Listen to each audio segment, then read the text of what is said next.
Good evening, and welcome to Direct Impact Broadcasting, the station of growth and transformation. Affiliate of Creative Broadcasting presents Leadership Tidbits with Coach T. Wilson, with your host, Tywauna Wilson, as she welcomes her guest to the studio.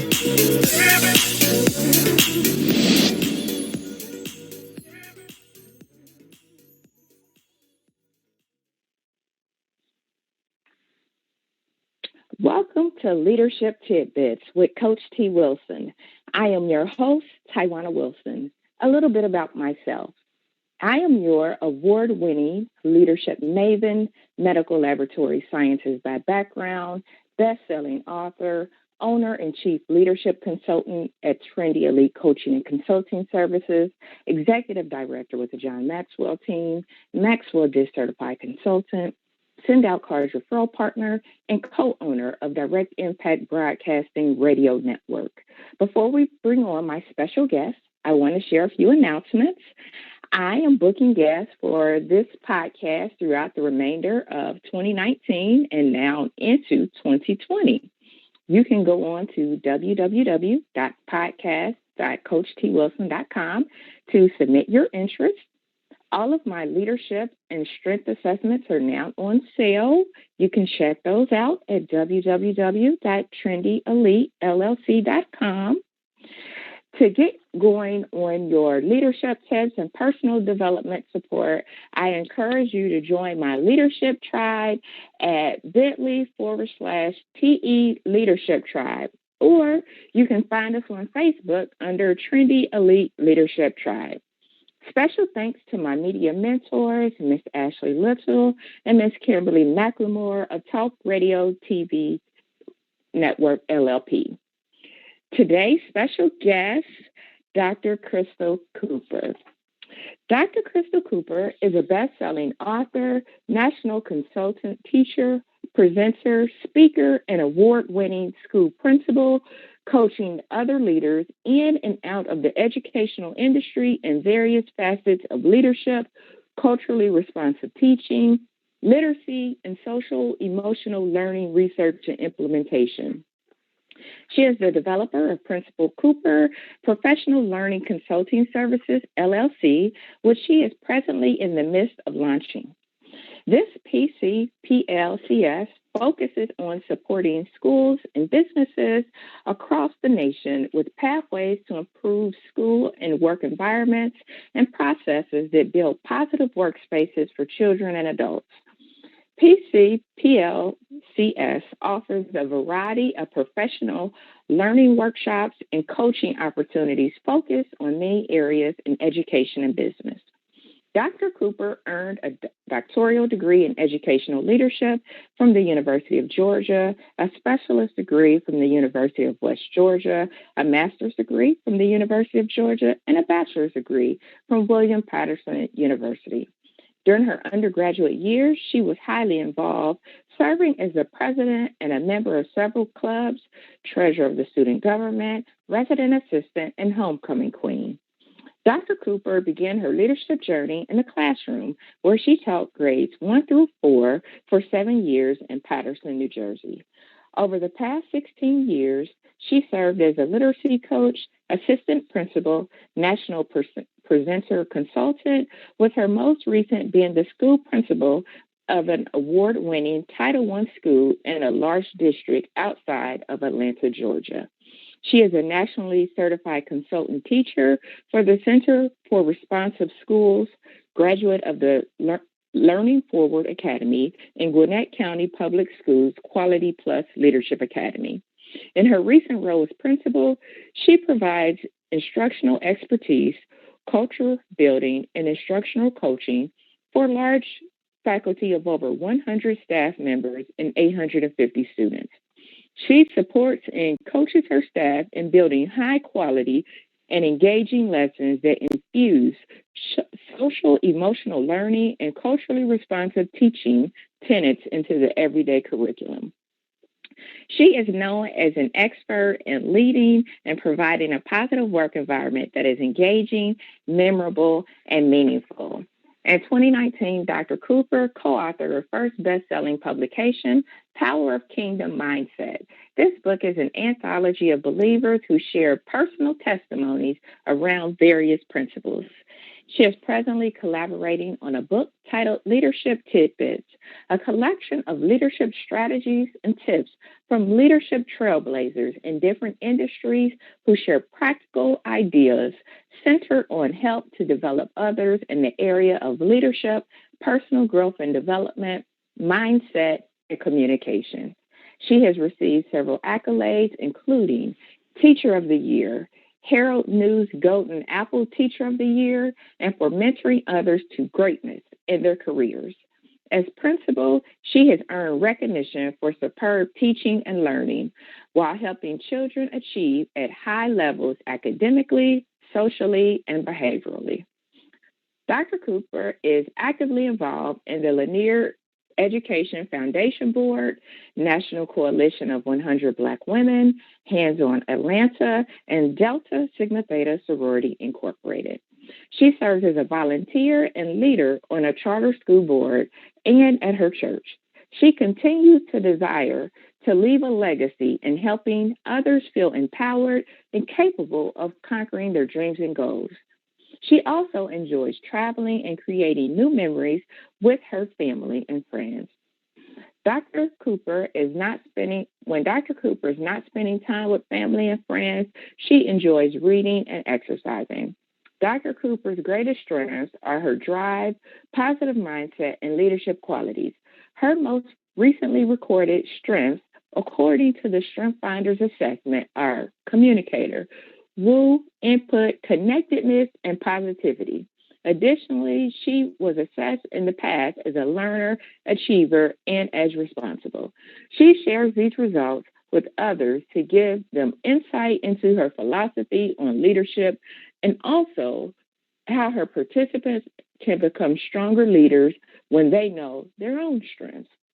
Known as passionate, fun-loving, and loyal, Dr. Crystal Cooper is excited and continue expanding her journey as a published author and a creator of new educational consulting business that will work to cultivate positive educational experiences for children, teachers, and leaders across the world in all areas.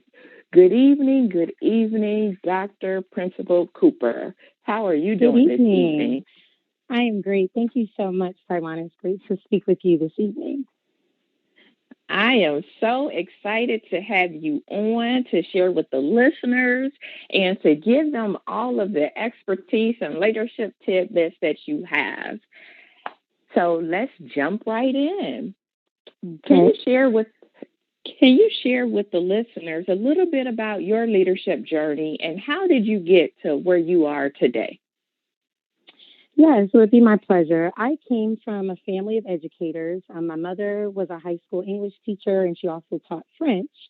And my dad, did several things. He served in the Army National Guard, retiring as a master sergeant. And I just came from a family where I was able to see a lot of different opportunities when it came to education.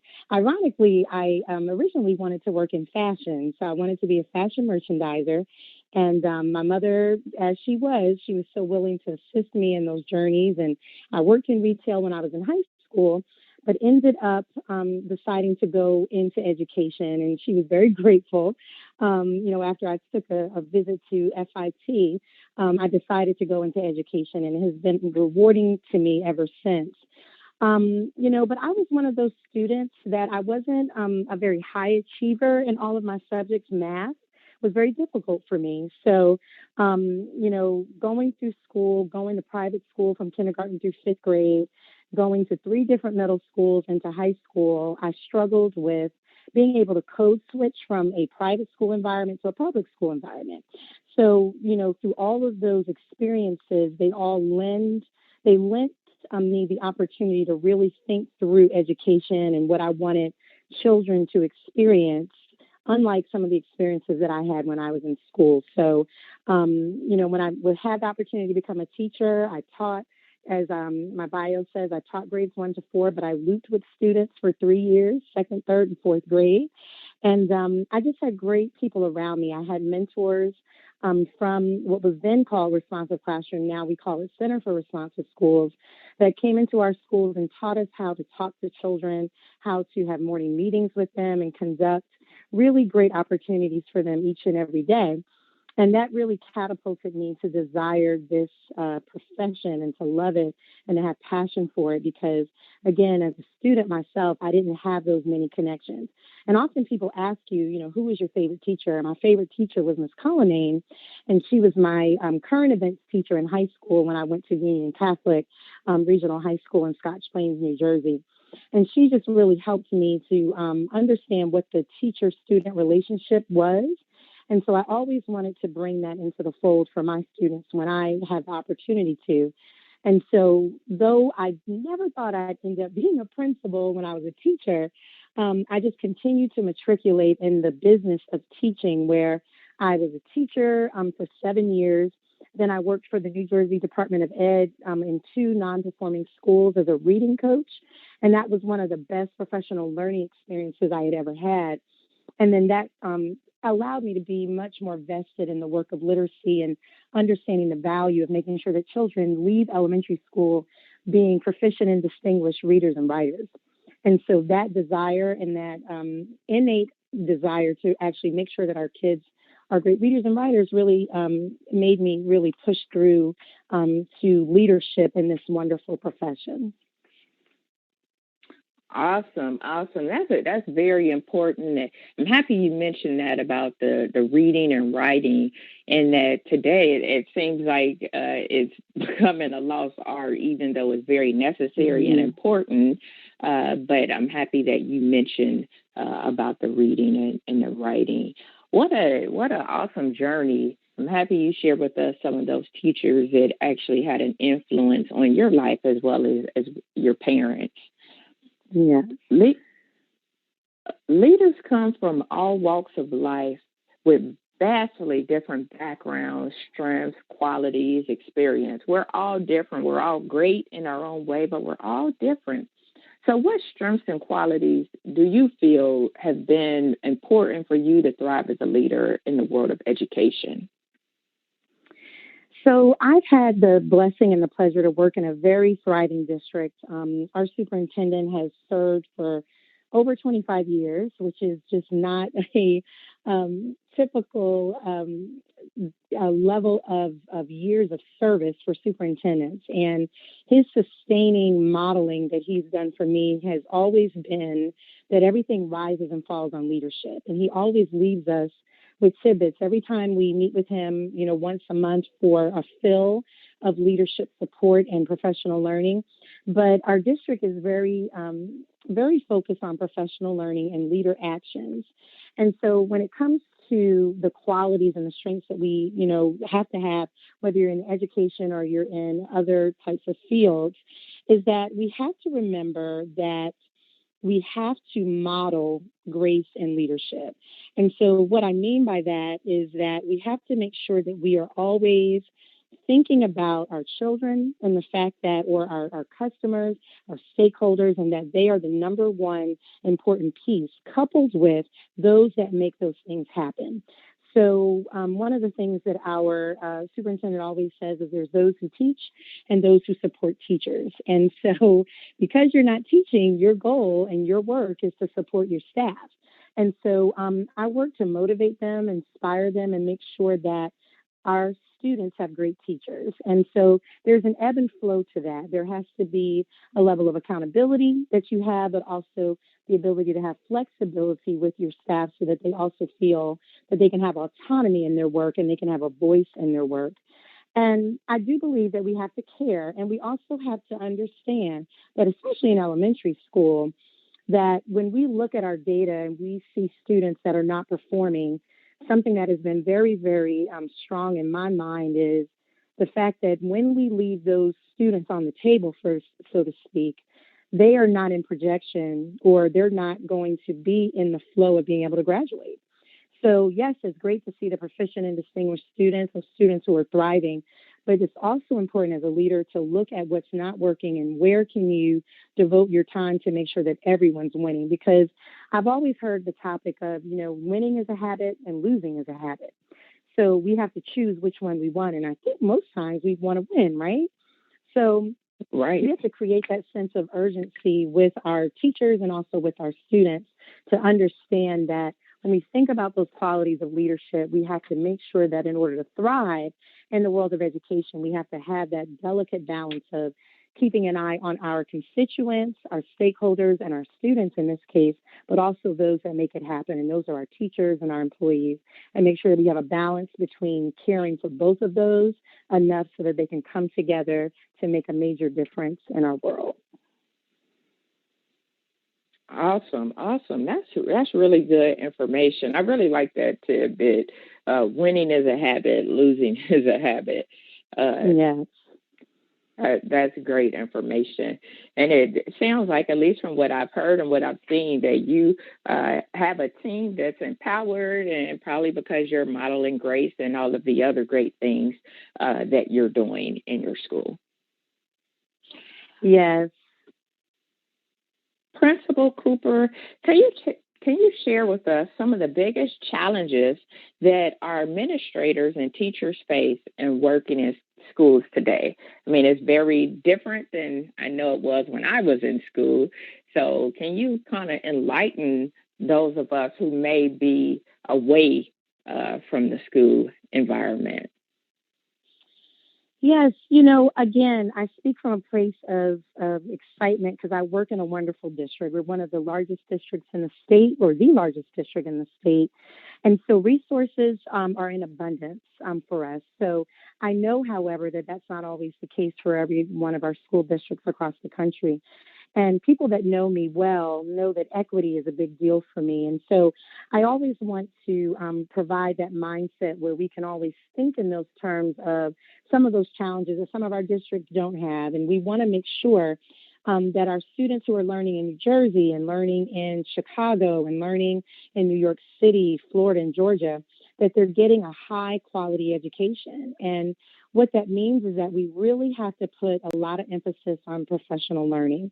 And I've always valued professional learning, or as some people speak of it, as staff development.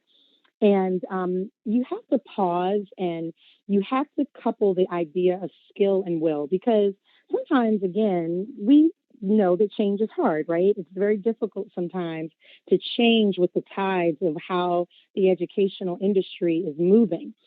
But when you don't have your mind on skill and making sure that you're giving your teachers higher ability to work in the ever-changing industry of education, then sometimes you're going to have some challenges. So I had to do that this year. I've been at my school for 8 years, and even though I was coming to work every day, I was visible, I was close to my teachers. We had some areas of improvement that we needed to move toward. And so one of the levers to help us move in a higher and very heightened sense of urgency is that we had to focus on professional learning. And professional learning can look so different. And I apply this to everything. Sometimes you just have to do a book study. Sometimes you have to put someone in front of them that they can collaborate with and listen to, who's an expert in the field. And sometimes you have to literally take a field trip to another building or another entity to see what it looks like in a high-performing organization. And so we've had the opportunity to do that. And I think some of the challenges that we have is resources to take our teachers to high-quality professional learning, or even the resources to actually allow them to pause during their school day to be filled with the content they need to be competent teachers. And I think that has a lot to do with where we are. We know about pay, we know about the stress of education, but also the hours. Teachers, they're not just coming to work and working those 7 to 8 hours. They are taking work home after school, taking work home on the weekends. And my goal, as well as many of my colleagues, is to try to be proactive about giving them the strategies and skills that they need to be able to grab those resources quickly, understand them, and work effectively to create a higher sense of student achievement. One other thing that I think we have to be mindful of is in our nation, we do have more cases of student trauma, mental issues with our students, behaviors that are not as easy to be able to support because maybe sometimes professional learning needs to be in place. So when we think about role models for students seeing people that look like them where they can relate is a challenge. I know, and people have heard it, very often that our population of teachers, it is about 83, 84% white females. And my people that hear me speak about that, they know that my stance on that is that there's nothing we can do about that. And it's not a bad thing. It's just about making sure that we support all of our teachers in doing what's best for kids. We're not going to be able to change that number, I know, in my lifetime. So what can we do with what we have to make sure that we're reaching all of our students? So, I'm very passionate about making sure that we build equity in our classrooms and our schools and making sure that we understand the moral responsibility to teach children how to read. And that is something that could be misunderstood, that we just assume that everybody knows how to teach children how to read. It is a very delicate skill, and it takes professional learning to learn how to do that. So I think we just need to emphasize our resources in professional learning that's going to really help our students grow and learn. Wow.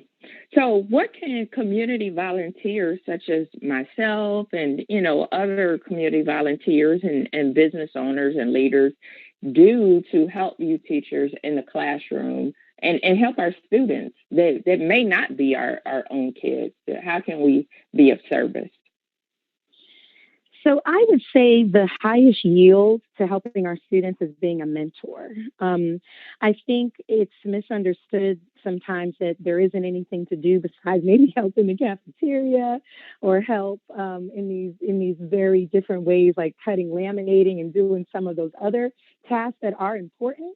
But children need someone they can lean on. We have a really great program in our district where we have mentors that come out to the schools, and they have a student that they can actually attach themselves to, and that child feels known, they feel heard, and they feel significant. Some of the work that I do at Responsive Classroom is we talk about the idea that we really have to make sure that students feel significant and that they feel like they belong, and also that they can have fun when they come to school. And we know the work of Maslow's hierarchy of needs and how when those needs are not met, that, we can have challenges. And so what better way to help children feel like they belong and that they have significance than to have somebody that says to them, you are important to me. And so I'm even challenging myself this year to do that more where, I look at my data and see who are my students that are not striving and how can I sit with them in between my lessons, in between my meetings and my observations and trainings with teachers to just sit with kids and just listen to them read and give them feedback. And even if it's 30 minutes a week, 30 minutes a day, our little ones are not being read aloud to, especially in our era of technology and the ability for kids to most likely get on a tablet, not necessarily to read a book. They're getting on to doing other things. We need them reading high quality, high interest books that will leverage much more ability for them to comprehend what they're reading so that they can be competent leaders and thinkers. Great. Yes, you're right. We need to do that as community leaders. I was somewhere recently, and I can't remember where, but as we talked about technology and reading, it made me think of this. The person said that when Steve Jobs was living, he didn't have tablets and stuff in his home because he didn't want that to be a distraction from his kids. So it's interesting That's that right. the person that that was behind the technology and innovation was still, grounded, at least for his kids' sake, in what they needed as basic tenets of life, reading and writing. So yes. Community leaders. It's really important. It is. It's imperable. And believe it or not, I mean, you are seeing more of our young people at the high school level that's still not as proficient in reading as they could be. So community leaders, whether you have 15 minutes, 30 minutes, or an hour, whatever the case may be, it will be beneficial in the lives of our future leaders, that if you have that time, spend with that time to make sure that our young people feel significant. And also just to let them read out loud to you. There's power in reading out loud. There is.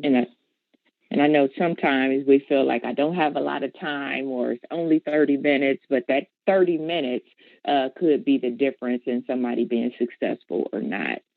So 30 minutes to one is maybe minimal, but in the eyes of our students, a lot. So you've been an educator for quite some time now. I'm sure you've had many rewarding moments as you think about your career. Can you share with us? We oftentimes hear the struggle in our education today, but we don't always hear those rewarding moments. So can you share with us a few of your rewarding moments? Sure. And I am happy to say that every day is rewarding to me. Today was a funny day for me and my staff, because I was the only administrator. My administrators, I send them to their meetings every, time there's a meeting once a month. And my counselors are receiving an award at one of our conferences in the state. So it was just me today. And it was amazing how powerful the day was, even with me just there leading a school of 850 students, when I typically have myself and 3 APs and 2 counselors. And just to see the teachers grab hold of that and our kids grab hold of it. And today is World Kindness Day, too. So I don't know if the Mr. Rogers spirit came through the school today for World Kindness Day, but it was just a great day. And I say that to say we have to look at each day as a rewarding day. I've gotten the accolades. My school has gotten the accolades, but we look at our building, and even in our district, we are very, very connected to growth. And what I try to do when I have data talks with my teachers, and what I try to encourage them to do with their students is, yes, you may not have met the mark yet, but look at how much you've grown. And so that is a culture piece at our school where we really try to make sure that anytime a child has changed their behavior, they've had a successful hour, successful day, we always give them that feedback. And I think we have to do a better job in education and not just saying, great job, oh, good, or wonderful, or putting a star on a sheet, but actually telling people what it is that they are doing well, even as adults, so that they can repeat those behaviors. Because a lot of times those rewarding moments can matriculate quicker and in a more sustaining manner if we let people know. But I will say one of my most exciting ventures since I've been in education was bringing STEM to my school, and that's the science, technology, engineering, and math. And we've worked very closely in that work in the last 8 years. And it has brought a lot of great performance to our school. We actually were one of the leading schools for science at last year's end of year, state assessment. And I attribute that to really allowing children to work in a project-based learning experience, and also the teachers to be able to have that freedom and autonomy to bring that project-based mindset to kids. And I just can't imagine how amazing and incredible that has been for my cluster of schools and many other schools in our state and in our district who are really using STEM as a baseline for teaching. And I would also say, just finally, I also launched a leadership academy at my school several years back, and I'm excited to say that many of those members have gone on to become either coaches in our district, leaders in my school, or aspiring assistant principals and principals. And so I think, when we think about leaving a legacy in the work of rewarding moments, it's about putting emphasis on growing others, because that has been rewarding to me, watching my former students graduate and do great things, and watching my teachers grow in this field and be able to model for others and just duplicate and distribute more of those leadership qualities in others. So I would say, besides all my personal things, those are the biggest rewarding moments for me. Wow, what a legacy. That's very awesome it is. That's awesome with the Leadership Academy. And anytime you can see somebody who's footprints you put your footprints on their path, and to see them really walk into their own and be confident leaders and, be able to do that for the next generation is awesome. That's powerful. Who wouldn't want to leave a legacy like that? Oh, thank you. When you think about your life and you think about your career, what has success taught you? That it happens. There is an ebb and it does happen. You will have success and you will have failure. There's an ebb and flow to our work. And, when I think about the parallel of it, I think about, hot and lukewarm. I think success makes us feel hot and excited and bubbly. And then that failure sometimes makes us feel lukewarm. But the power of that lukewarmness, so to speak, is that you can warm it back up, right? And you can make it hot again. And so I think what I've been able to leverage is something that my superintendent, my mentor says, is we have to keep the main thing. And we have to really make sure that we're motivating and showing the strategies that are working, but pausing to really see if those strategies are working. And we've had that opportunity to see both. When I first became principal at our school, we were, what would be considered a lower performing school, and we soared up very quickly in the next year and the year after that. And then I think like normal human behavior, you get like, okay, this is good. I'm feeling mighty good about where we are. We can go work on other things. And you have to keep yourself laser focused on the work. And especially working in a Title I school like I have, right now we're 55% free and reduced. And we always say that you can't judge a child on how they eat, because that's really what it is when it comes in education. How a child eats does not determine their ability and their effectiveness in learning. And so you really have to keep yourself looking at your students and understanding that data does have a face. All those data points and those percentages and all the lists that come out saying what schools are and where they are on the flow of things, it drills down to a child, and a child who has a heartbeat, and a child that needs to connect while at school. So it's humbling. Failure is humbling, but you still have to have a sense of humor. You have to celebrate the small leaps, but also have that accountability also. We learned very quickly in some of our bouts of failure that you have to be in the work. And that means you have to be visible, you have to be close, but you have to be credible as you take your staff on through those successes and failures, because again, you want to build competence in your staff to be able to go through those different flows. So you're going to be a cheerleader, but you have to monitor your work at all times. And I'll tell you, last year was a tough year for me personally and professionally. I went through many different changes. My mom was sick, and she's great now, which is wonderful. But I went through, some personal changes in my life and things of that nature.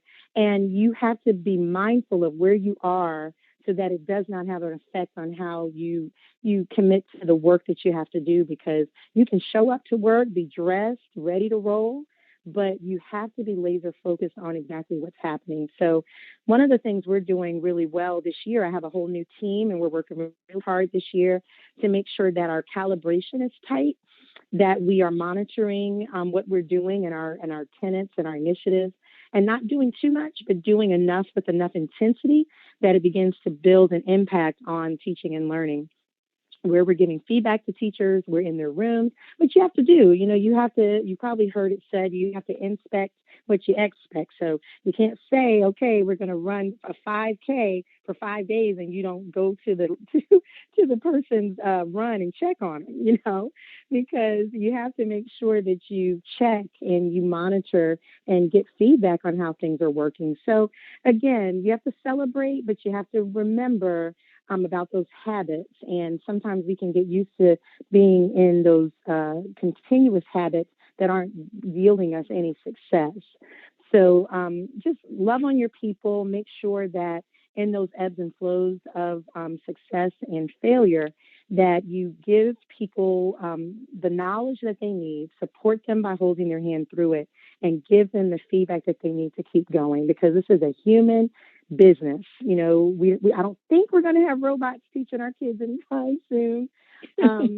So we have to realize that teaching and learning in any job where it's with people, you have to remember it is a people business, and it requires you connecting to them as loving and respectful people.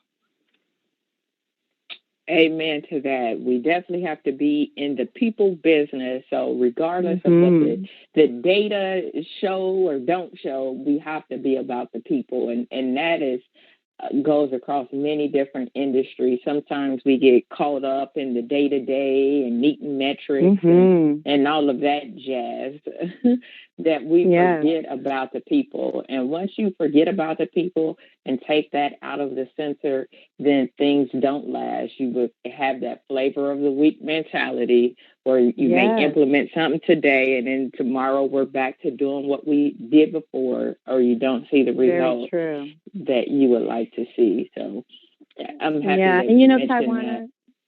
Yeah, and one of the things I always never want to forget too is just recognition and valuing your people too, because even though you may be the leader and you may be at a place of failure, you have to model energy. You have to model that everything's going to be okay, and that even as we get to the mountaintop, so to speak, I value you, I trust you. Look at what you've done. You got to smile. You got to check on them, even though they may be struggling in a particular area.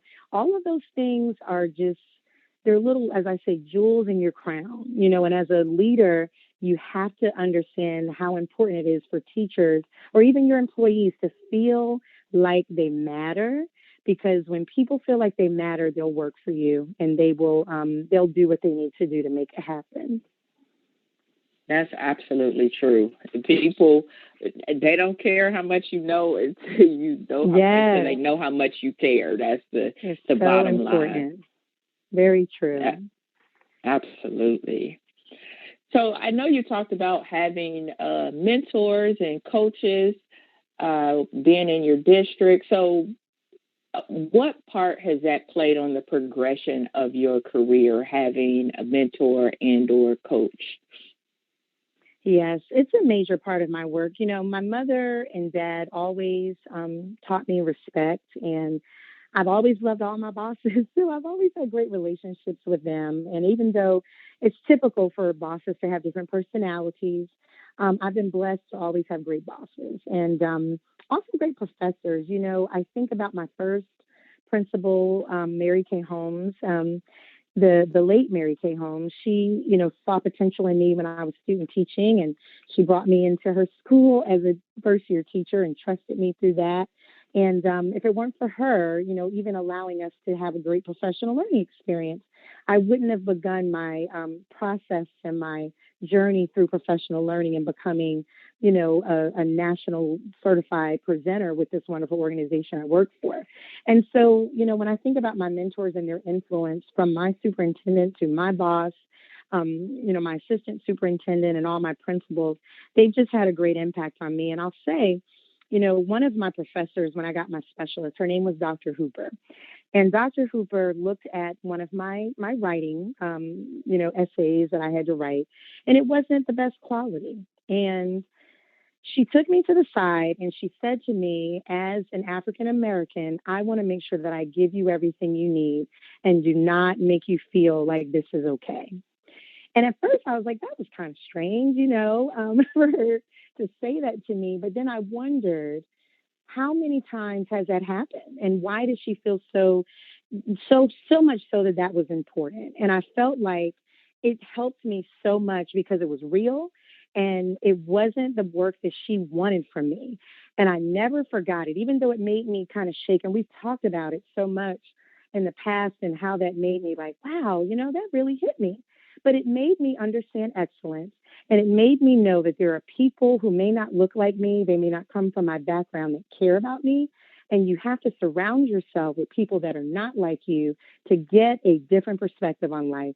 And don't be so pigeonholed into your circle where you only surround yourself with people that are doing the same thing like you. If you want to be a millionaire, hang around with millionaires. If you want to be a great leader in this industry, hang around with the folks that are above you, so to speak, to be able to gain those nuggets, because the people that were above me were really the people that mentored me.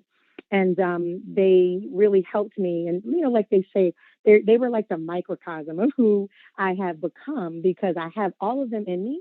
And I had so much respect for every single leader, boss that I had. And I made sure that I valued that relationship.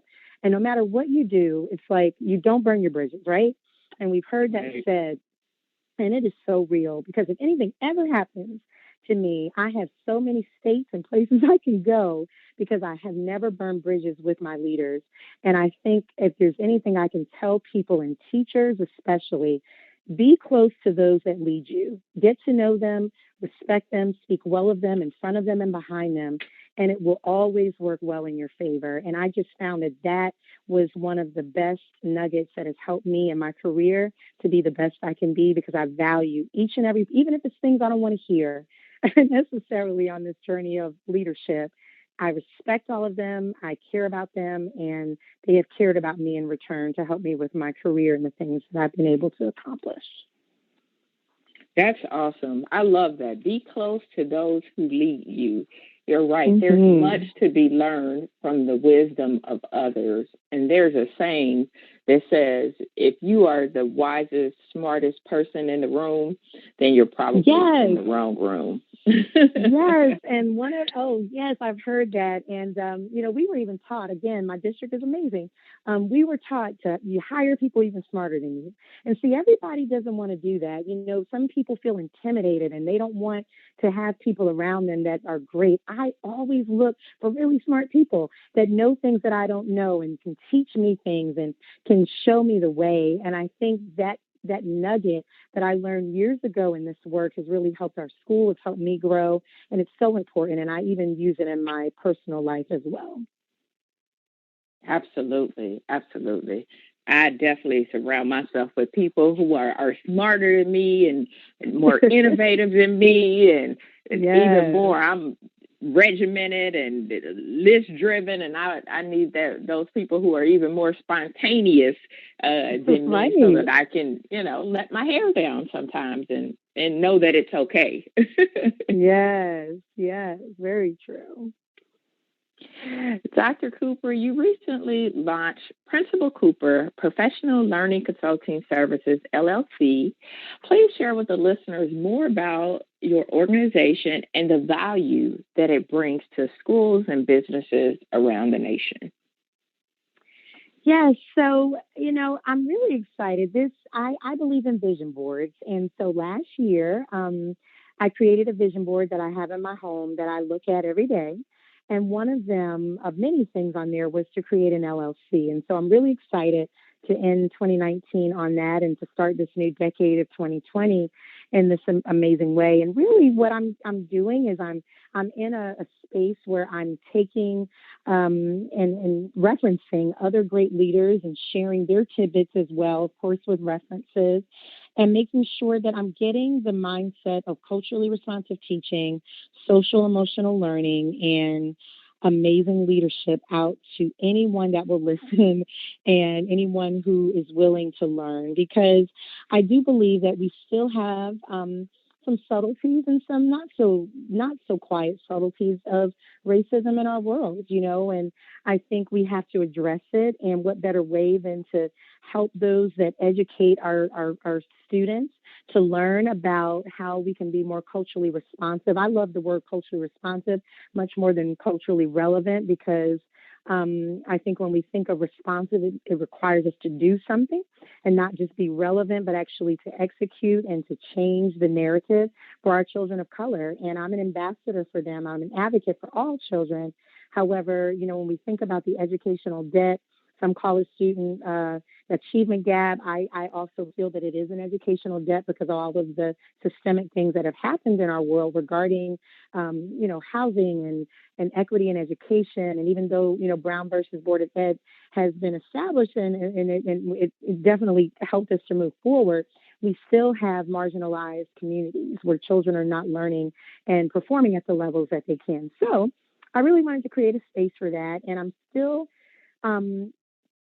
being very, I don't think I'm being as bold as I can be for several reasons in some of my philosophy of how I feel, but I'm getting people's mindset, moving and thinking about this work. And so I really want to help teachers, students, people who are interested in coming into education, those that are in it, just create energy around education in those areas, and also, move forward with my entrepreneurial spirit and being able to create another source of mindset to help others move into other areas. So somehow I've become a writer. So, I wrote a chapter about faith. Now, my organization is encouraging me to continue to do some work with culturally responsive teaching and a children's book. So even this weekend coming up, I'm going to be with a colleague of mine who is launching her first children's book.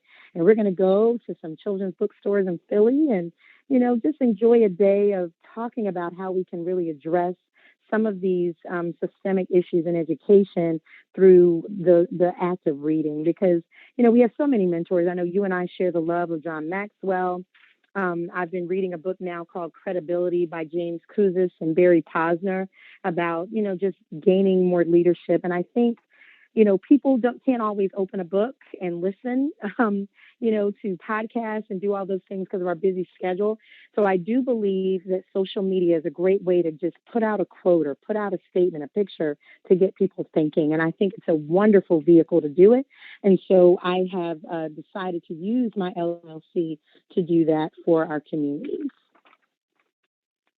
Wow, that's awesome. You are doing so many great things. I'm just so excited about you and your journey and everything that's in store for you. Well, thank you. It is very exciting. And so you mentioned about your book, Kingdom Mindset, and I know that you're working on another book, Leadership Tidbits. How did you get into writing it? And tell us a little bit about why you feel like this is important. Yes, well, writing has always been a part of my life. As I mentioned, my mom was an English teacher, and so definitely gained that accolade and that ability from her. But, when I got my doctorate at Tijuana, many of us, we go into being a professor. And even though I like writing, at this stage of my life, I wasn't ready to take on the act of actually being a professor. And I truly believe God wasn't taking me that way. I mean, all the opportunities that I thought I could, go ahead and be a professor on, whether online or go to a school, it doesn't mean that I don't want to do it. However, it just wasn't where God wanted me to be at this moment in my career. And so I had this opportunity to write a chapter in a book. And so with Kingdom Mindset, I chose the Kingdom Mindset of faith. And I always have prided myself on being a very positive person, and having faith has helped me get through a lot of personal struggles and where I am today. And so I just said, let's write about it. So I did that, and it was my very first one. I think a lot of people feel like, oh my gosh, I did, just like your first year teaching, those poor kids. And, the same thing when you do your first book, you're like, oh gosh, please don't read it. You're kind of feeling uncomfortable, but I took a risk. And it catapulted me to want to do it again. And so when the opportunity came with, this opportunity for Leadership Tidbits, I ran toward it because I said, Crystal, that's another opportunity for you to put some of the nuggets you've been given to others and to bless others, just like you did with your chapter in, about faith. So I'm really excited about it, and ready to just get my sleeves up and do some more writing for some really major projects. So I'm excited to do that. That is awesome.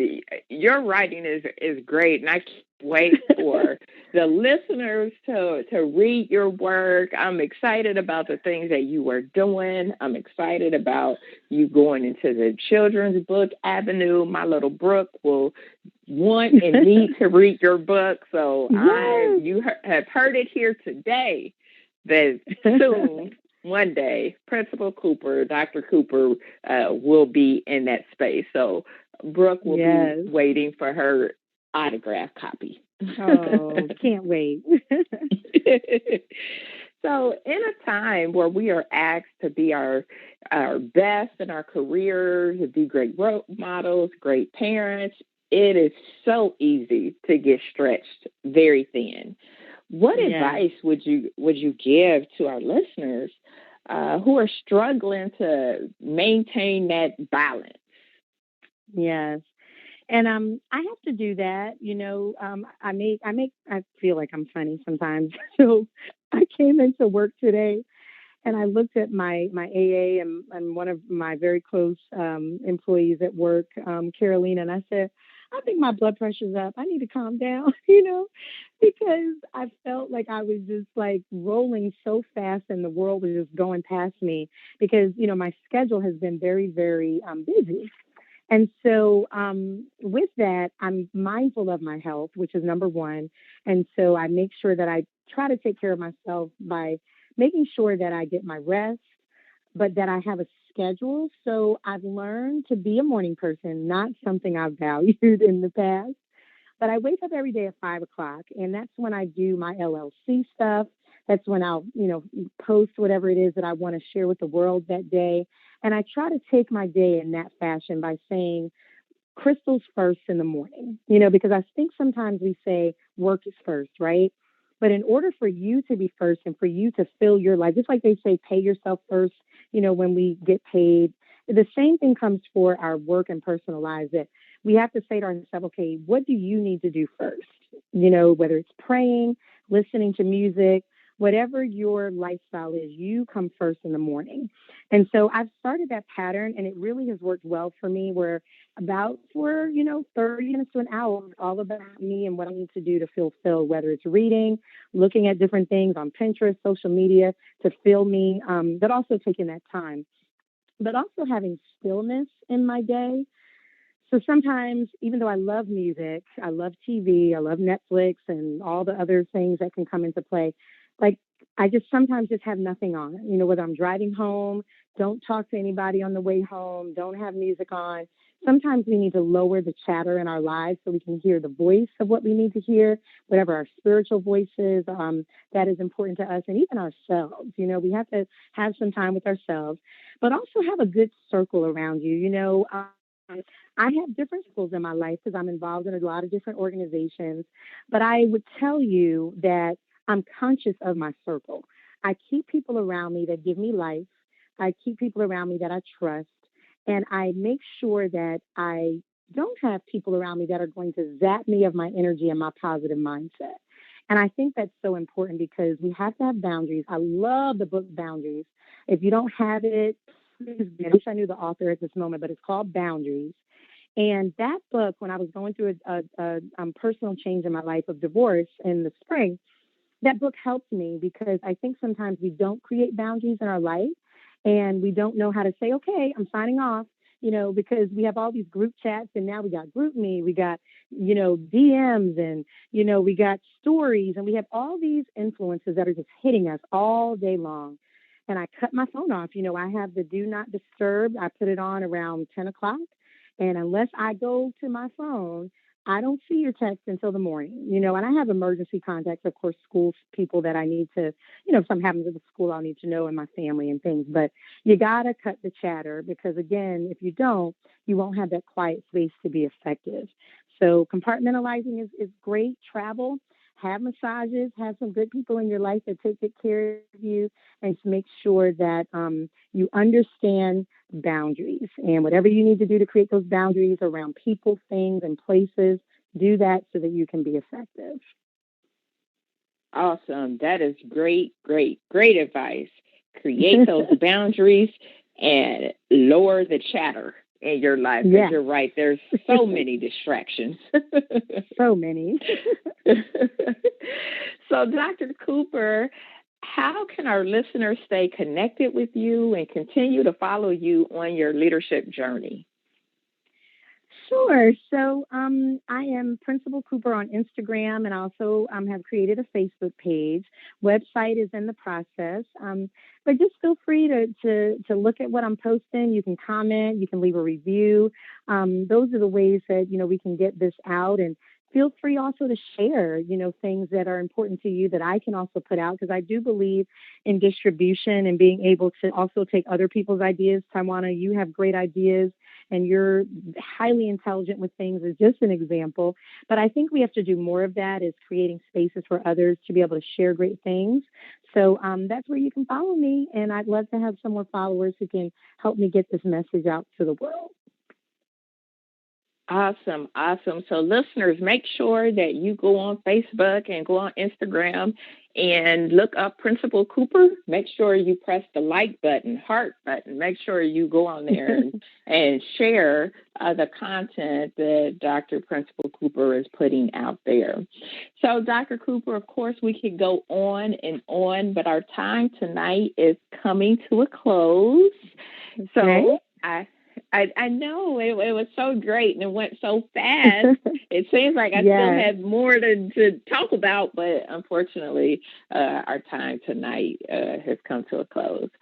So if you could leave our listeners with one tidbit that they could use in their personal or professional life, what would that be? Yes, just be a leader in all you do, develop capacity in others, and just love others. Make them feel like they belong, make them feel significant, and enjoy each and every moment because life goes by just so fast. So that would be my tidbit for the day. Got more tomorrow, but I'll leave that just for today. We receive it. We receive it today. So thank you so much, Dr. Cooper, for taking the time out of your busy schedule to give me the opportunity to interview you tonight. It was definitely an honor and a pleasure. I'm honored. I'm honored that you chose me to do this. Thank you so much. I am so happy that you took your time. I know that you are busy. I know that there are Tyler Perry studios down in your area and you have the opportunity to go. So I'm just happy today that you were able to be with me. So many blessings. Thank you. No, thank you. So many blessings and continued success to you on your journey. Oh, thank you, Tywauna. Take care. See you soon. Take care. Thank you, listener audience, for tuning in to tonight's show with our special guest, Dr. Principal Crystal Cooper, where she shared with us Model Grace. We need to make sure that we are in the people business, that we are valuing people, that we have the opportunity for personal learning and excellence. Our students, they need to see people who look like them. So even if you have 15 minutes, 30 minutes, whatever the case may be, make sure you serve as mentors and as role models to our students. Sometimes you need to lower the chatter in your life. So make sure you have those boundaries and lower that chatter so that you have that time to refuel your cup. We have to stay laser focused sometimes. And we need to build equity in our classrooms and in our schools. You need to be close to those who lead you. Again, you don't want to be the smartest person in the room. If you are, you are not in the right room because there's much to keep learning. Success makes us feel good, makes us feel hot and bubbly, but failure can make you feel lukewarm sometimes, and you can get back to hot. Just know that during those times of failure that it is, just a humbling experience, and we can definitely recover. And we should look to each day as being a rewarding day. So we should be happy and look to each day as a sunshine-filled day. So thank you for tuning in where we had Dr. Cooper. And if you like what you heard tonight and want to listen to previous shows or subscribe to this podcast to stay in the loop of new shows, you can go to www.podcast.coachtwilson.com. If you're thinking about starting your own podcast radio show, I would love to help you. You can send me an email at dibroadcasting@trendyelitellc.com, or you can look me up on Facebook, Coach T. Wilson. And please tune in next week to hear from another amazing leader. Until then, have a good evening.